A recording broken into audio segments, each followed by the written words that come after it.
Hello, everyone. Welcome to Fashion Forward at D3. Um, this panel is a great way to wrap up our unofficial Fashion Month. We had the launch of D3 a couple of weeks ago. Fashion Forward is wrapping up today, and I'm really excited to host this panel on fashion criticism. Um, just before the panel came together, we had a lot of back and forth, little conversations, because it seems people have different ideas of what fashion criticism is or fashion critique is. So I would like to open the panel by asking all of you, what's your own understanding of fashion criticism or critique? Who likes to jump in? Katerina? Well, first of all, just to begin, I wanted to thank everyone for coming. This is a very important topic, part of the ecosystem. I don't know if you wanted to introduce us.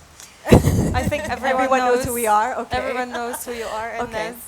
What is my opinion of fashion critique? Fashion critique is many things. One of them is it's an opportunity to expand the designer's point of view and open their mind to new horizons, new creative horizons.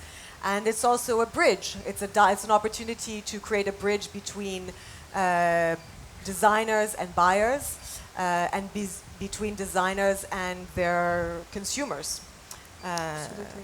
So, yeah. What about Yes? To me, to be honest, they mean exactly the same thing, and that's for the growth of the designer, like Katerina said. It's really key for your development to understand what you're doing right, what you're doing wrong. Doesn't matter whether we call it critique or criticism. Let's ask the designer on the panel. I would absolutely agree. It helps the designers to grow, but it also says quite a lot about the society, or like who is criticizing or who is giving the critique. Which country are you in which context are you in? Are you in Paris? Are you in London? Are you in Sweden? So that's what I was saying. It also says a lot about the like where you come from, because like who is criticizing, because you will get so many different answers, talking to so many different people or different sort of schools or methods, all of that. Katerina, I wanted to ask you about an experience you had a couple of years ago. Yes. When you released a review of a certain collection for Yes. designer, and there was a quite... they didn't receive it very well. Right. And then, believe they invited you to come and preview their collection.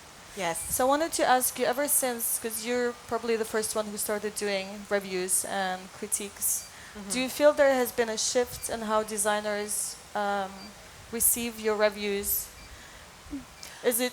I think are they still very emotional about it? Yes, or are they more absolutely. I think that when a designer receives a negative critique for a piece of work, a collection that they have been investing money in, that they probably do not have a lot of to begin with, working night and day on this show, and then they open their computer and read a critique that picks apart their collection and says at the end of the day, you know, this is not work that your work will not and should not go further than it already has with regards to this piece of work. Absolutely, they're going to take it to heart, and I'm very conscious of that when I write the review. That being said, this is a business, and me patting them on the back and saying, you know, don't worry, dear, you did great. It's not going to help them, Which and it's is not going to something help that us happens here as an industry. What has changed is the way designers react after, you know, they have that private their reaction has become more of a private thing, and they're no longer, you know, expressing anger and so on publicly. And in any case, I think that the Middle Eastern designers are in many respects even more advanced than Western designers, who receive a negative critique from someone of the likes of Tim Blanks and Style.com, and their response is to write an open letter or take out ads in the papers. Or take out ads in the papers, or whatever the case may be. Whereas the Middle Eastern designers, they will receive that point of view, they will digest it, and then they will reach out. I have been reached out to designers have come up and spoken to me and invited me to their home, invited me to have a talk, invited me to their showroom, and asked if we could discuss the collection. It's actually really improved the dialogue, I believe. Oh, that's fantastic. Yes. So there's another thing I wanted to bring up, since Style.com Yes. Arabia is a digital Right. platform. Nowadays, everyone has access to a WordPress, and everyone can be a critic, or they think they can be Well, a that's in critic. their opinion. Yes, but that's what I wanted to talk about. Right. What do you think legitimizes a critic? The What is publisher. the publisher? The publisher legitimizes the critic. If I did not have Style.com Arabia publishing my work,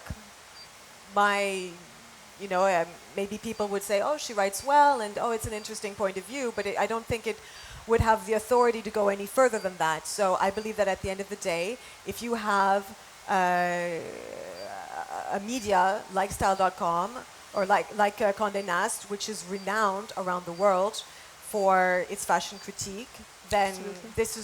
this is who the authority is at the end of the day. So you don't feel that an independent writer could be considered a critic, or you feel there is a space for independent writer who is not Of part course. of a media, official media? I'm just saying what I'm saying is that individual will not be considered an authority. It's Okay. one thing to say, I'm a fashion critic. There are many people there are many journalists around the world. How many authoritative journalists do you know? You can count them on two hands. Yeah, or one. Or one, okay. Yeah. So you have to have a powerful media behind you, and this is what can make things move. But it's also their level of experience. It's not just Sure. about the publisher. Well, yes. But would you consider someone But- like Susan yes. Lau a fashion critic? No, I would say that she's a fashion commentator. Okay. It's two different things. I wanted to talk to you, Nez, about there's a very specific thing about our region where it's very supportive. It's like you said, there's a lot of patting on the back, there's a lot of support, but a lot of the times that can actually hinder growth of the designer, and they'll be stuck in the same place for a really long time. I wanted to ask you if, with the Design Council, are there any initiatives where you're institutionalizing critique as part of a certain initiative, or maybe part of a school that's going to open? Do you have any plans We, for that? we have a number of initiatives, everything from me personally mentoring people to the school, and also speaking to universities and industry people. And we're developing ideas all the time. So we have our DDFC talks, like this one today.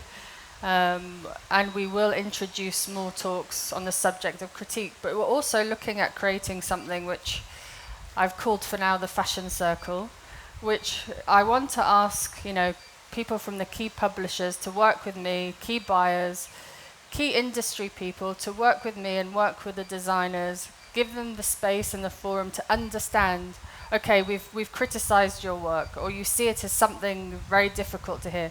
Why is it that we've said what we've said? Help them understand it, break it down. It's not enough to say, I didn't like the collection, it was very weak, it might be commercial, but there was no excitement about it. That's not enough. Let's break it down.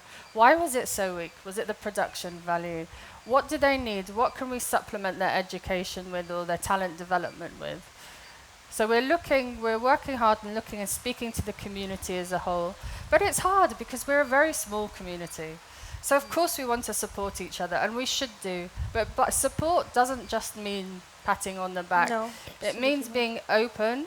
It means being strong to take and to hear things that you might not necessarily do. And I've done this in my own career as well with people that have mentored me in business. So it's a hard journey, but it's one that you will benefit from, and you will see your growth. And inshallah, that will bring the whole community up to another level. I wanted to ask you, Alice, as a designer, how have you personally feel you've benefited from receiving a critique, and with your work as a head of women's wear department, do you Is it a daily ritual to read reviews? I Do you think do research? Is there you something guys you hear do me daily? still? Yeah. Yeah. I read reviews. I read reviews of my own work, and I also read reviews of other works because it's fun and interesting to hear how people sum up something and really like put something very clearly. Um, I don't read all the critiques about my work. Some people I care about, some people I don't. By the end of the day, I care mostly about my coworkers and my clients. And But that's the thing, you have a team around you, the that's industry people who can advise you in the for right sure, way. and that is the thing because it sort of begins with that you have to have that support while you're doing the collection, and you have to have the mentorship not only like especially when you're a young designer, you have to have some mentors while you're doing it. And who are these people who are allowed to shape, such as young and growing designers or like whatever. So I think it is very important to sort of step in and give that critique because it's also like who is forming this point of view, and what do they come from, what do they want to achieve with this aesthetics, and how can you also be like individual and really really try to find what is individual within each and every designer, because that is the key for me, like to really try to reach to a point where you say this is you and this is you, and don't even look at that because this is the most important thing for you as a designer. At previous fashion forwards, I believe Jessica Micholtz mentioned that she was talking to J.W. Anderson, who told her he does not read reviews anymore, and they only consider their clients their kind of as No, their I critics. know he has a team of people. He's just been bought out by a huge fashion industry company. So of course he has a team of people that give him the critique. Yeah. But not every designer is lucky enough to have that. Absolutely. So that's where it's important, like people like us are there for the design community here, particularly because at the space we're at, we're small enough to be able to share that knowledge and share our time. Absolutely. I wanted to also talk about, I mean, I brought it up a little bit before, how in our region it's very supportive, but it's also something that could hinder you. How do you think we can go forward with that? How we can change this like very polite way of always supporting? I think Katerina? we're already changing I it. was just about to say, I think that we've already gotten past that point for several seasons now. What's next? How we can I help think that designers next, but that's the thing, fashion critique is not just about helping designers, it's also about helping buyers. And many people are under the wrong, they misunderstand that fashion critique is only myself as a fashion critic speaking through a publisher online and telling a designer what looks I liked and what looks I didn't like. But that is just one part of fashion critique. Fashion critique is also an opportunity for a buyer to read the reviews. And I see a lot of designers here, but I don't know how many buyers there are. I mean, I see level. Hands up the buyers in the So audience. the buyers can maybe, yeah, I see 2, I see Mai from the cartel, I see level. 5. Someone, yeah. And how many designers are in the audience? Yeah. A lot more, exactly. So, and I'm sure, that people think, as I said, people think that fashion critique is just for the designers and we're just here to mentor the designers and help them grow. We're also here to help buyers grow. So I think that the buyers also need to have more a closer relationship with the editors. And now that there are only so many designers in the Middle East, there's actually a lot more than I initially expected there to be, and they're popping up all the time, and that's very exciting. But for myself personally, where do I want to focus next? I want to focus next on building a stronger relationship with the buyers, so that after I review a show, and whether it's reviewing Christian Dior in Paris, which is also something that I do, or whether it's reviewing a designer here at Fashion Forward, I want to have a close relationship with 5 or 6 buyers from around the region that we then have dinner, have a coffee, have a phone call, and say, okay, what did you think of the Christian Dior show? Is that a collection that will serve our Middle Eastern clientele? And why? What did you think of this emerging designer? Is that someone who we should start to work with I agree with in you. our shop? We've been So- trying to interview a lot of buyers, and it's very, very hard to talk to them. It's easier to talk to designers, it's easier to course. talk to Yes, journalists, but yes. it's very, very hard to.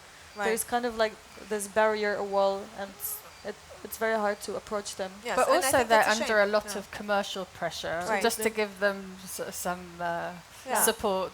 Right. But it's an education process. Yeah, I mean everyone is under financial stress. Yeah, it's at an the end of the day. education You know, the process. designers usually they can barely pay their rent, and they're putting everything into. I mean, it's all relative, is what I'm saying. Absolutely. You know. But what we have to also educate Yeah. is the consumer, Yeah.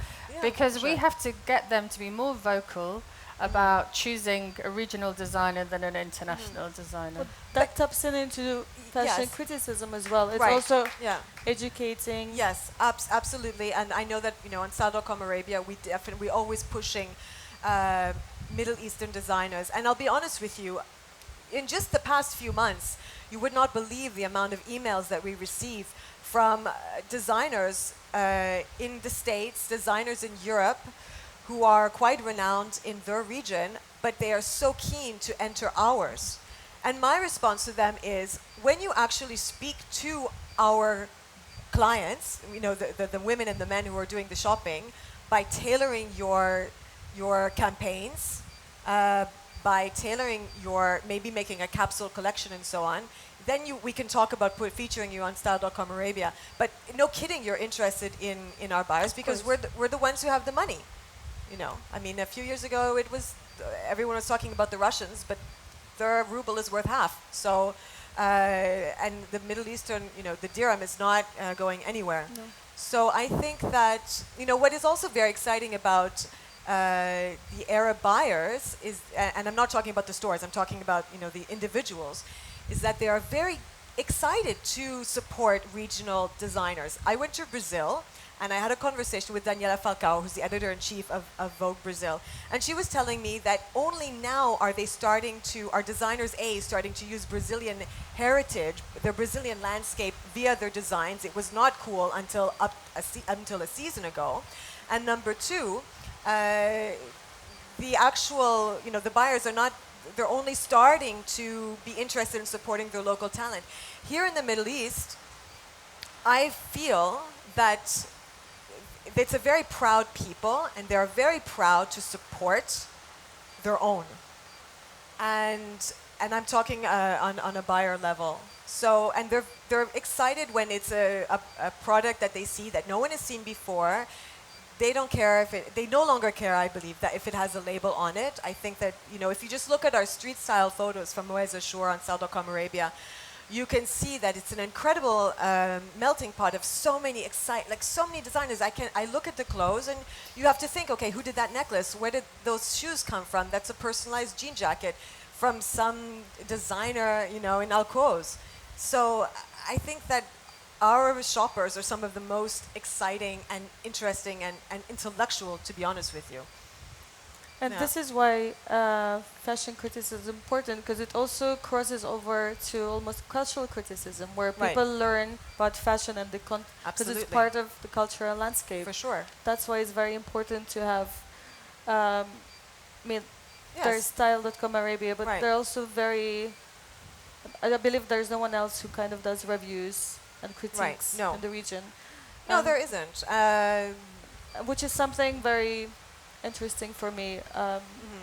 Naz, do you think in part of the school there would be a fashion journalism critique angle? Because we need to grow this new generation of future Sure. Katarinas, probably.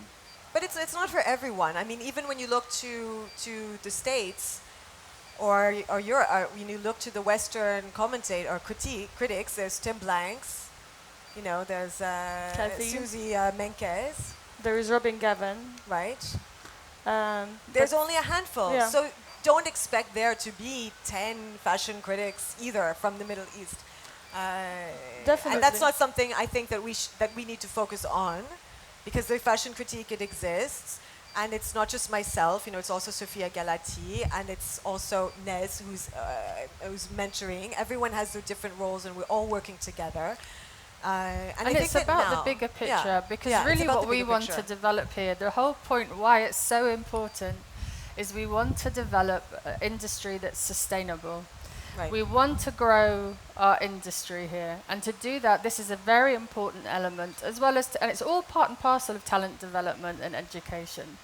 So we can have as many fashion weeks as we want, fly people in, do whatever, but unless we have the right content, which fashion criticism, critique, mentoring, talent development, it's all part and parcel of the bigger picture, which is, to have the right content, have the designers at the right point, actually, showcase ourselves. And I think we'd be very wrong and Katerina would be very wrong in her position to say everyone is amazing. Because we know that not everyone is amazing. And we would be at fault there, and we wouldn't be, that's not something that actually supports the designers. Absolutely not. Should we open for questions?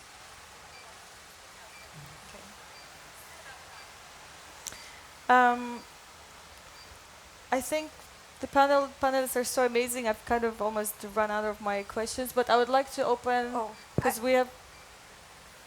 I'd just like to make a comment, actually, if you don't mind, before we start talking about. I'd like to address, from a fashion critic's point of view, the topic of consignment, and I appreciate that buyers do offer this opportunity, as they introduce it as an opportunity to designers, and I appreciate that there needs to be a balance. That being said, I think that everyone is aware that a designer cannot build their company on consignment, number one. Number two, if a buyer is loaning clothes to fill a certain space in their boutique, that's nice. However, that being said, they're under no real pressure to sell those clothes because they never invested in them in the first place. And when I say invest, I understand that they're investing time and they're investing space, but I mean actually investing money. And it's money that makes fashion go around at the end of the day. And this is what we need to talk about. I think we need to talk a little bit more about actual money when we're talking about fashion, and less about helping, because money helps. And I know that you designers know that money helps, and I know that you need the money. So that being said, I really think that buyers understand that when you are offering the opportunity of consignment to a designer, designers are not going to say no. It's rare that they will say no, because they have been conditioned. I don't want to say raised. They're conditioned to say yes to any opportunity, as they should. But sometimes saying to them, you know what, you need to work on this on your collection. Come back to me in 6 months when I have budget. We've met each other now, and then we can take the conversation further. Now, this does not apply. I mean, my line of thought does not apply to all boutiques or department stores, because absolutely, Level, for example, it's internationally renowned. There are certain department stores or certain stores where if you are invited to be a part of their space, this is a name that will resonate around the world. But there are other places where maybe you should just wait before you lend your hard work to a store for them to essentially fill their space. That's all I wanted to say. That happens a lot with. Thank you. It's interesting that a lot of independent boutiques support emerging designers, and they buy them. Sometimes they buy them, sometimes they consign them. But when it comes to bigger department stores, that's what differentiates boutiques, though. They're a bit more flexible. So it's that's really how they run their business. Yeah.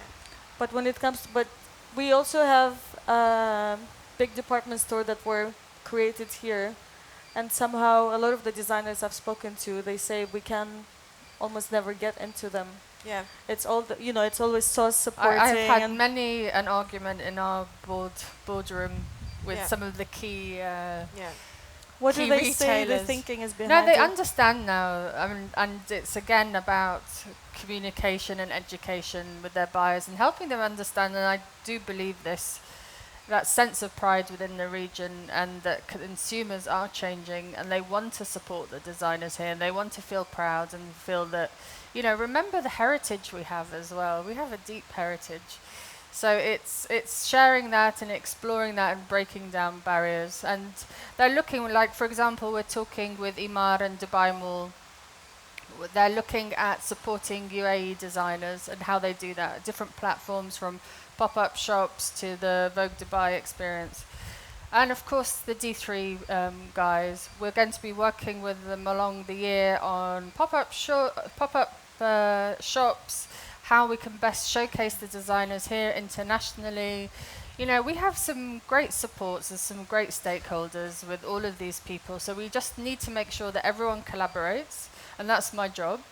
And so I'm doing that, and you'll start seeing things slowly in the next few months. And actually, we're working on something with Sophia and Katerina, which you'll find out about in the next week or so, which will be very exciting in terms of mentorship and talent development.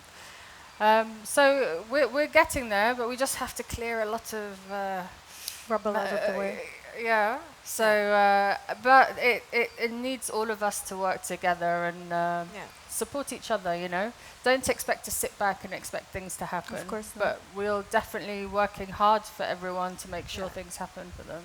I think Ritu already has a question. Is this on? I don't know if it's... Okay.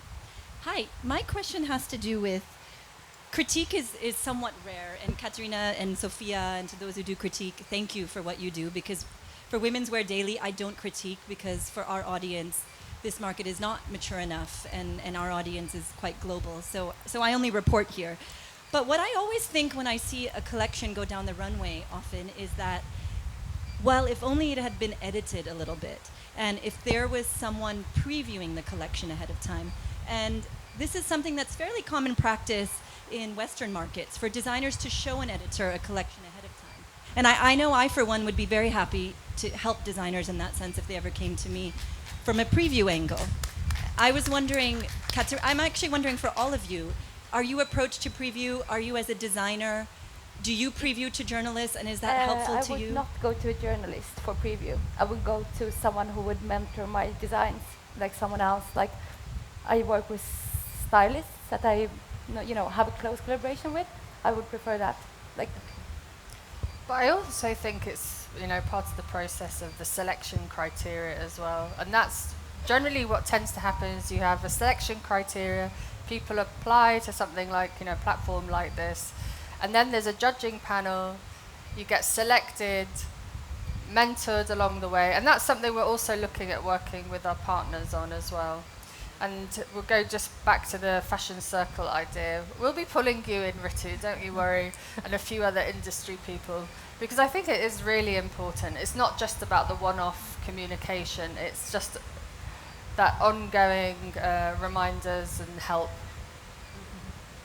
Definitely from my experience, very, very few designers actually contact myself or Sophia and ask, can I come in to see you? Can we talk about my collection? That's a bit scared of you. But yes, so maybe, or maybe they think that they just can't, and then they'll get a negative review, and they'll say, well, we were talking about this earlier. Well, why didn't she talk to me? Why didn't she interview me, or something like this?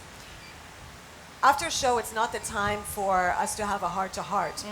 You have 5 minutes to talk to me about your inspiration, if you wish, or talk to me about the fabrics that you used, which I would prefer not even talking about, because that information should be on my chair when I sit down. This is really something that I hope that all of the designers who are in the audience today can start implementing for the next show, no matter if it's your first or your fifth. You should have a sheet of paper that you can photocopy, and you print out all of the looks 1 to 20, and you say what the clothes are made of.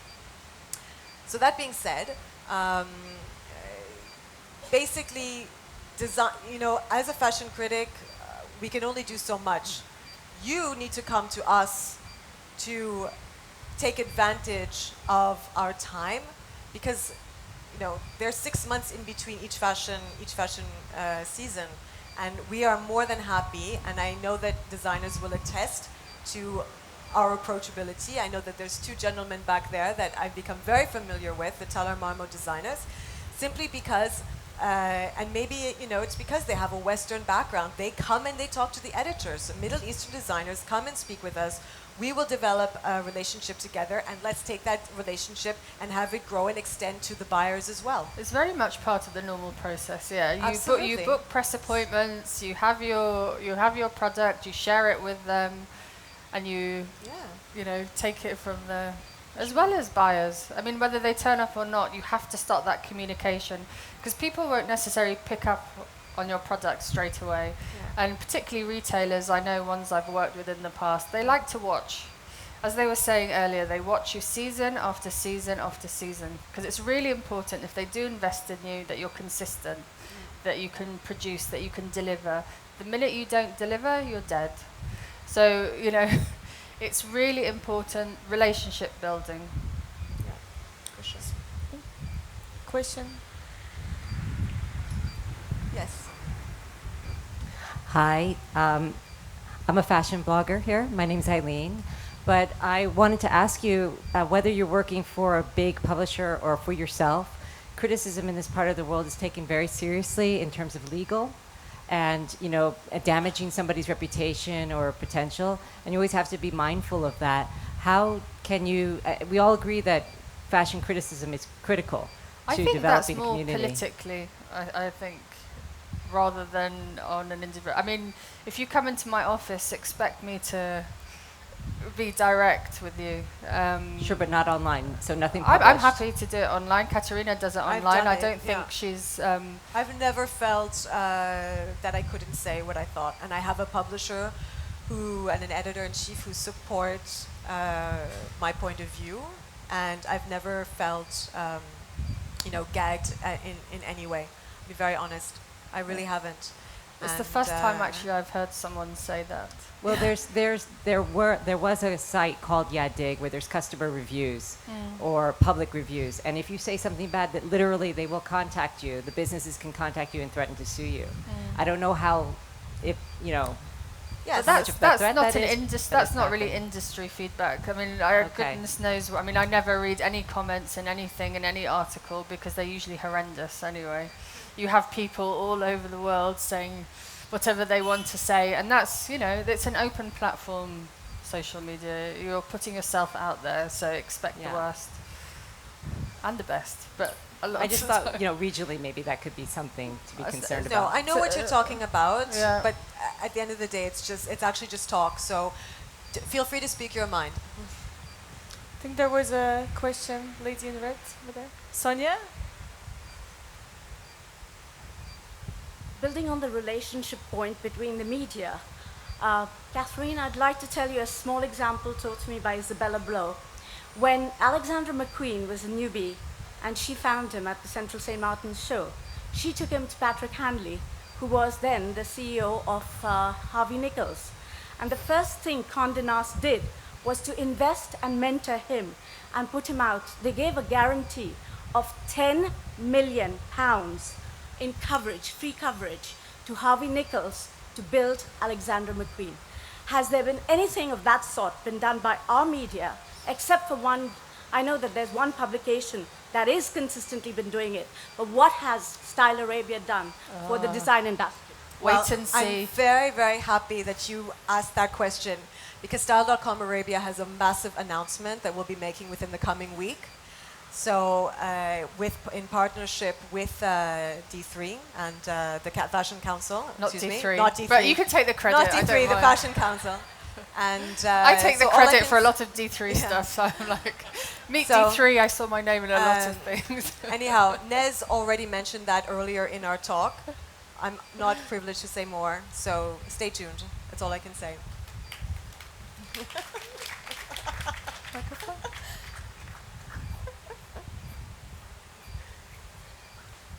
Hi. And, just to actually, one thing about bringing up Alexander McQueen,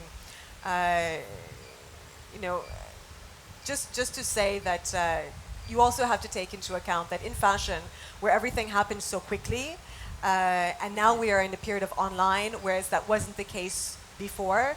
So, when Alexander McQueen started, there wasn't even the internet working the way it is today. So you cannot make this kind of a comparison as to how, so much money was invested to promote the work, because today you can write something online and that goes around the world. So we don't need to be spending that actual kind of money in that regard. That being said, we're going to do other things. But that's what I'm just saying, that kind of an example, it's to that time. It's dated now and it's no longer relevant, if you understand what I mean. Okay. Sorry, I didn't mean to cut you off. That's all right. Okay. Okay, forgive me if I butcher the name, but Olivier Roustem was on Le Petit Journal in Paris about a month ago.